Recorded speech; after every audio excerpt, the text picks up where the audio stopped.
27 सितंबर 2024 New York में United Nations की general assembly के दौरान जब Israeli prime minister Benjamin Netanyahu की स्पीच की बारी आई तो आधे से ज्यादा डिप्लोमेट्स प्रोटेस्ट में नेतन्याहू को पीठ दिखाकर असेंबली से वॉकआउट कर जाते हैं। मैसेज बिल्कुल क्लियर था, इजराइल की गाजा और लेबनान पर बमबारी। लेकिन वॉकआउट करने का क्या फायदा, उसके बाद इजराइल ने यमन पर भी हमले शुरू कर दिए हैं। सिर्फ गाजा की बात की जाए तो पिछले एक साल के दौरान 42,000 से ज्यादा बेकसूर लोग मारे जा चुके हैं, जिनमें बच्चे और औरतें भी शामिल थे, और लाखों लोग बेघर हुए, वो अलग। अमेरिका, यूरोपियन यूनियन और यूके ने कई मर्तबा इजराइल को वार्न भी किया है कि ये जंग भयानक शक्ल भी इख्तियार कर सकती है। इसकी एक झलक 1 अक्टूबर 2024 को दुनिया ने तब देखी जब ईरान ने 1800 किलोमीटर दूर से 200 बैलिस्टिक मिसाइल्स इजराइल पर फायर किए। और 2 अक्टूबर तक की रिपोर्ट ये है कि इजराइल ने ईरान को संगीन नताइज की धमकी दी है। जहां दुनिया ये सब रोकने पे तुली है, वहीं इजराइल किसी अनकंट्रोल्ड मॉन्स्टर की तरह अपने 5 में से 3 फ्रंट्स पर मुसलसल जंग लड़ रहा है। मिडिल ईस्ट में चारों तरफ अरब कंट्रीज से घिरे हुए छोटे से इजराइल में आखिर इतनी ताकत आई कहां से है? क्या वजह है कि दुनिया की बड़ी ताकतों के बार बार वार्न करने के बावजूद भी वो इजराइल को रोकने में अभी तक नाकाम? नाज़रीन, इजराइल की असल ताकत समझने से पहले हमें थोड़ा सा करंट सिचुएशन के बारे में समझना भी जरूरी है। इजराइल और पैलेस्टाइन का मसला तो तब से चल रहा है जब इन दोनों का कोई वजूद भी नहीं था। इस मसले की असल जड़ क्या है, इस पर आप ज़ेम टीवी की ये डिटेल वीडियो भी देख सकते हैं, जिसका लिंक भी डिस्क्रिप्शन में मौजूद है। फिलहाल कंडीशन ये है कि फलस्तीनियों को इजराइल ने धकेल कर एक छोटी सी स्ट्रिप तक महदूद रखा हुआ है, जिसे गाजा स्ट्रिप कहते हैं। ये टेरिटरी सिर्फ 360 स्क्वायर किलोमीटर के एरिया पर फैली हुई है, जहाँ से ना निकलना आसान है और ना इसके अंदर जाना। एक साइड पे मेडिटेरेनियन, एक तरफ इजिप्ट, तो 2 साइडों पे इजराइल मौजूद है। सिर्फ जरूरत की अशिया यहाँ जाती हैं, वो भी सिर्फ तब जब इजराइल चाहता है। इसी वजह से इंटरनेशनल कम्युनिटी का मानना है कि गाजा स्ट्रिप दुनिया का सबसे बड़ा ओपन एयर प्रिजन है। गाजा इस वक्त हमास के कंट्रोल में है, जो कि एक मिलिटेंट विंग है। पिछले साल अक्टूबर में जब हमास ने इजराइल पर हजारों रॉकेट्स फायर किए, तो उसके नतीजे में इजराइल ने जो जवाबी कार्रवाई शुरू की, वो अभी तक चल रही है। इसका सबसे ज्यादा नुकसान गाजा की लोकल पॉपुलेशन को हो रहा है, जो ना चाहते हुए भी इस जंग में धकेले जा रहे हैं। 42,000 से ज्यादा लोग मारे गए, जिनमें बच्चे भी शामिल थे। हजारों लोग बेघर हुए और जख्मी इतने कि गिनती करना भी मुश्किल है। गाजा जो एक शहर था, अब लाखों टन मलबे का ढेर मालूम होता है। इजराइल का कहना है कि ये सब उन्होंने हमास के मिलिटेंट विंग को खत्म करने के लिए किया है और आगे भी करता रहेगा।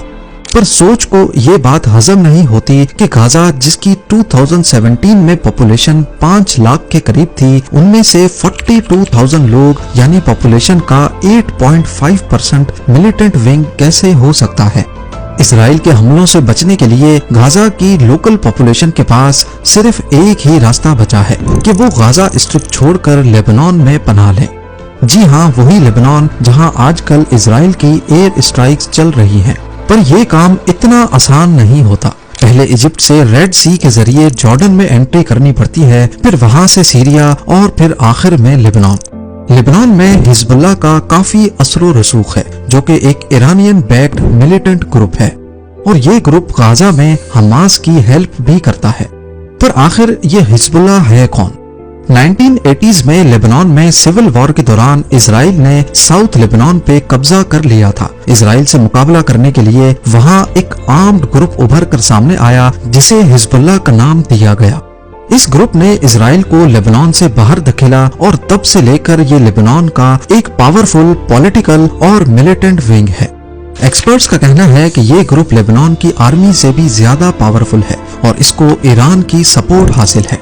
जब से हिजबुल्लाह का वजूद हुआ है, तब से लेकर ये इजराइल के लिए खतरा बना हुआ है और हर आए दिन इनकी झड़पें होना एक मामूल बन चुका है। लेकिन पिछले साल गाजा पर हमलों के बाद से हिजबुल्लाह ने खुल्लम खुल्ला फलस्तीनियों का साथ देने का ऐलान किया था।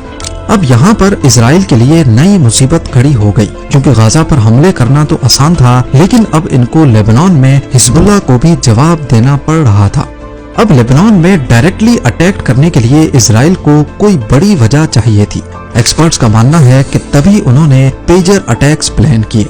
17 اور 18 سپٹمبر 2024 کو حزب اللہ کے 3000 سے زیادہ پیجرز اور ریڈیو سیٹس ایک ساتھ پھٹ پڑے، جس کی ڈیٹیل ویڈیو الگ سے زیم ٹی وی پہ موجود ہے۔ حزب اللہ نے اس کا الزام اسرائیل پر لگایا اور ساتھ ہی اسرائیل پر کئی راکٹس بھی فائر کیے۔ جس موقع کی تلاش تھی وہ اب آ چکا تھا۔ اسرائیل نے اگلے دن سے ہی ساؤتھ لیبنان پر ایئر اسٹرائکس شروع کر دی اور ہزاروں لوگ اپنے گھر چھوڑنے پر مجبور ہو گئے۔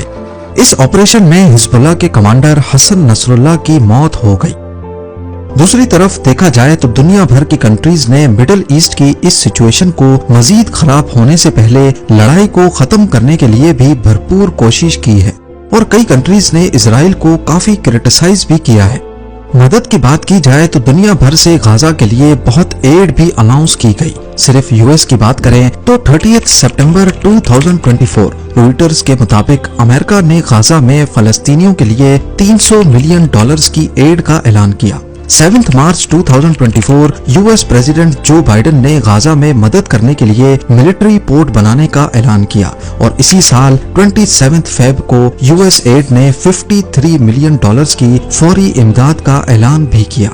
اس طرح کے ان گنت اعلانات ہمیں مختلف نیوز ویب سائٹس پر ملتے ہیں، لیکن جہاں دنیا کی زیادہ تر کنٹریز اسرائیل کو کرٹیسائز کر رہی ہیں، وہیں اسرائیل اتنا زیادہ ان حملوں میں شدت لے کے آ رہا ہے۔ آخر اس کی وجہ کیا ہے کہ چاروں طرف عرب کنٹریز سے گھیرا ہوا چھوٹا سا اسرائیل کسی کے قابو میں نہیں آ رہا؟ اس معاملے کو پچھلے 1 سال میں 3 مرتبہ یونائٹڈ نیشنز کی سیکیورٹی کونسل میں بھی اٹھایا گیا۔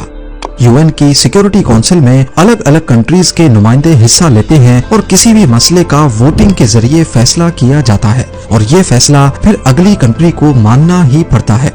لیکن تینوں مرتبہ سیکیورٹی کونسل میں جب سیز فائر کا ایگریمنٹ ہوا تو امریکہ نے اپنی ویٹو پاور کا استعمال کرتے ہوئے اس فیصلے کو رد کر دیا۔ جی ہاں، وہی امریکہ جس نے غزہ کے لیے کروڑوں ڈالرز کی ایڈ کا اعلان کیا تھا۔ جون 2024 میں تو امریکہ نے خود ایک سیز فائر کا ایگریمنٹ فائل کیا تھا، جو سیکیورٹی کونسل میں پاس بھی ہو گیا، لیکن اس کو بھی بعد میں ویٹو کر دیا گیا۔ ایک طرف پریزیڈنٹ جو بائیڈن کا کہنا ہے کہ جنگ کسی کے حق میں نہیں ہے، تو دوسری طرف یو این میں ویٹو پاورز کا استعمال بھی امریکہ نے ہی کیا۔ نہ صرف اتنا بلکہ stock home international peace research institute کے مطابق 2019 اور 2023 کے بیچ اسرائیل نے جتنے بھی ویپنز امپورٹ کیے ان میں سے 69% امریکہ سے منگائے گئے، اور تو اور امریکہ کی طرف سے ہر سال اسرائیل کو $3.8 بلین کی ملٹری ایڈ بھی دی جاتی ہے۔ یہ ساری انفارمیشن پبلکلی بھی موجود ہے۔ لوگوں کا کہنا ہے کہ امریکہ غزہ پر حملے روکنے کی بات تو کرتا ہے، دوسری طرف اسرائیل کو سپورٹ بھی کرتا ہے۔ یہی وجہ ہے کہ جنگ کم ہونے کے بجائے بڑھتی ہی جا رہی ہے، جو آنے والے وقت میں مڈل ایسٹ میں کوئی بھیانک شکل بھی اختیار کر سکتی ہے۔ پر یہاں ایک اہم سوال پیدا ہوتا ہے کہ آخر امریکہ ایسا کر کیوں رہا ہے؟ اس سوال کے جواب کی کڑیاں ریلیجن سے جا کر ملتی ہیں۔ یو ایس کے ویٹون کالج کی ایک ریسرچ کے مطابق امریکہ میں ایک بہت بڑی پاپولیشن قریب 35 سے 40% لوگ ایسے ہیں جو بائبل پر پورا یقین رکھتے ہیں اور اس کو فالو بھی کرتے ہیں۔ ان میں سے کافی سارے لوگوں کا ماننا ہے کہ اسرائیل کا بننا بائبل کے عین مطابق ہے۔ امریکہ میں ایک آرگنائزیشن ہے جس کا مقصد اسرائیل کی پروٹیکشن اور یہودیوں کے لیے آواز اٹھانا ہے۔ اس آرگنائزیشن کو کوفی کہا جاتا ہے، یعنی کرسچنز یونائٹڈ فار اسرائیل۔ پوری دنیا میں اس آرگنائزیشن کے 10 ملین ممبرز ہیں، جن میں امریکن پولیٹکس کے کافی بڑے بڑے نام بھی شامل ہیں۔ کرسچنز کے اس گروپ کو زائونسٹ بھی کہا جاتا ہے۔ یاد رکھیں کہ کرسچینٹی ایک الگ ریلیجن ہے اور جوئش ایک الگ، جبکہ زائونزم ایک ایسی پولیٹیکل موومنٹ ہے جو اسرائیل کے حق میں کام کرتی ہے۔ سب سے اہم بات یہ ضروری نہیں کہ ہر جو یا ہر کرسچن زائونسٹ ہو۔ ज़ायोनिस्ट्स का ये ग्रुप अमेरिकन पॉलिटिक्स या गवर्नमेंट में अपनी मर्जी के फैसले कैसे करवाता है, इसके लिए एक अलग कमेटी है जिसको एपेक यानी American Israel public affairs committee कहा जाता है। ये दुनिया की सबसे बड़ी और सबसे पावरफुल लॉबिंग कमेटी है जो अमेरिकन कांग्रेस में जो चाहे जब चाहे अपनी मर्जी के फैसले करवा सकती है। यूएस कांग्रेस में ही सारे फैसले किए जाते हैं, नए कानून बनाए जाते हैं, बजट अप्रूव होते हैं और जंगें भी मुसल्लत की जाती हैं। यूएस कांग्रेस के मेंबर्स ये तमाम फैसले वोटिंग के जरिए करते हैं। अब अगर कोई एक बड़ा ग्रुप यूएस कांग्रेस के ज्यादातर मेंबर्स को खरीद ले और उनसे कहे कि फलां रेजोल्यूशन में वोटिंग उनके हक में देनी है, तो इसको कहते हैं लॉबिंग करना। और हैरत की बात यह है कि अमेरिका में लॉबिंग करना बिल्कुल लीगल है, लेकिन इसकी कुछ शर्तें हैं। जो लॉबिंग कर रहा है उसको ये तमाम डिटेल्स पब्लिक रखनी है और अंडर द टेबल किसी भी कांग्रेस के मेंबर्स को पैसे नहीं देने, यानी जो कुछ होगा सबके सामने होगा। एपेक की वेबसाइट पे साफ साफ लिखा है कि ये ग्रुप अमेरिकन गवर्नमेंट में इजरायली पॉलिसीज लागू करवाने के लिए लॉबी करता है। ना सिर्फ इतना बल्कि वो कैंडिडेट्स जो यूएस जनरल इलेक्शन में खड़े हुए और उनको एपेक की सपोर्ट हासिल थी, उनमें से 98% इलेक्शन जीत गए।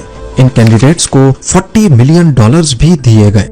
ये ग्रुप ना सिर्फ अमेरिकन पॉलिटिक्स में इजराइल पसंद पॉलिसीज लागू करवाता है, बल्कि जो इजराइल के खिलाफ हैं उनको हराने का काम भी करता है। इनकी वेबसाइट पे लिखा है कि इन्होंने 24 ऐसे कैंडिडेट्स को भी हरवाया जो प्रो इजराइल पॉलिसीज के खिलाफ थे।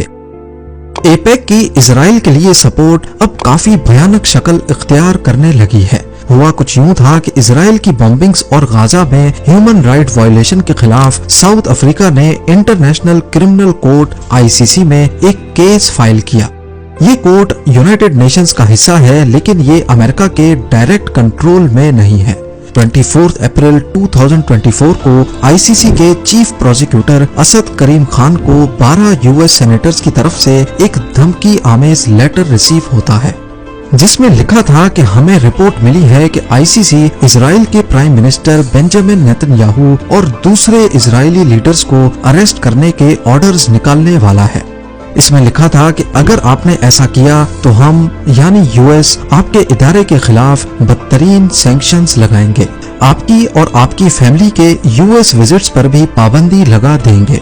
इस लेटर में साफ साफ लिखा था if you target Israel we will target you, और आखिर में लेटर के एंड में मेंशन किया गया यू हैव बीन वार्न्ड। इस लेटर के साथ उन 12 यूएस सेनेटर्स के नाम और सिग्नेचर्स भी अटैच्ड थे।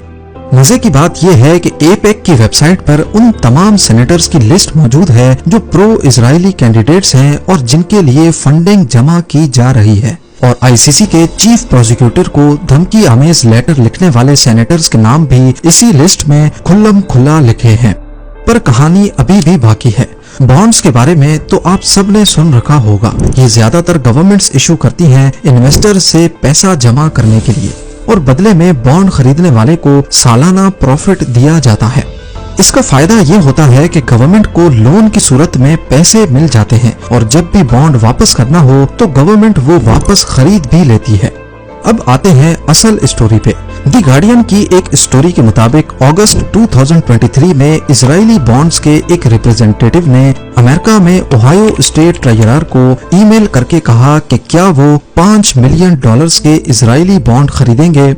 नॉर्मली किसी भी गवर्नमेंट इदारे को कोई चीज बेचना इतना आसान नहीं होता। इसमें बहुत सारी कॉम्प्लिकेशंस और अलग अलग लोगों से परमिशन लेनी पड़ती है। लेकिन हैरत अंगेज तौर पे अगले 40 मिनटों में ही ट्रेजरर ऑफिस ने इजरायली बॉन्ड्स की परचेज अप्रूव कर दी। बाद में मालूम पड़ा कि हमास और इजराइल की जंग शुरू होने के बाद मुख्तलिफ यूएस स्टेट्स और म्यूनिसिपैलिटीज ने कम से कम $1.7 बिलियन के इजरायली बॉन्ड्स खरीदे हैं। यूँ मालूम होता है कि अमेरिका की इजराइल को सपोर्ट करने की एक नहीं बहुत सारी वजूहात हैं, जिनमें सबसे आखिरी है मिडिल ईस्ट में अमेरिका की सपोर्ट। जैसा कि आप जानते हैं कि ईरान और यूएस के बीच पिछली कई दहाइयों से मसले चलते आ रहे हैं। अफगानिस्तान में 20 साला अमेरिकन कब्जा हो या इराक में होने वाली जंग, अमेरिका को मिडिल ईस्ट और साउथ एशिया में एक वफादार पार्टनर की जरूरत है, और ये पार्टनरशिप इजराइल के अलावा कौन निभा सकता है।